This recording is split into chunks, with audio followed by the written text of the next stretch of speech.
magic to the temple goer. Only now are we beginning to understand the complex engineering systems Heron used.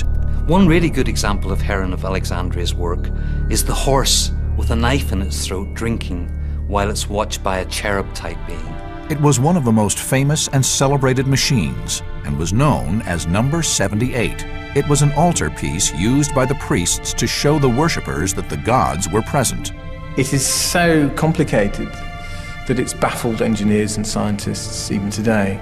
But basically, as the knife cut through the head of the horse, it interlocked with a series of cogs and gears.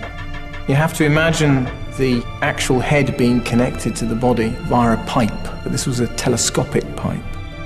And as the knife cut through the head, it moved parts of the pipe apart. And when it passed through, it moved more gears, which moved the two parts of the pipe back together again. The horse would also appear to magically drink from the priest's hand.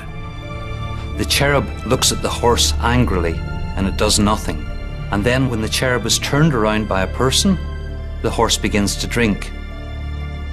Underneath the cherub, there's a long tube, and that long tube has a hole in it. And there's another tube on top of that.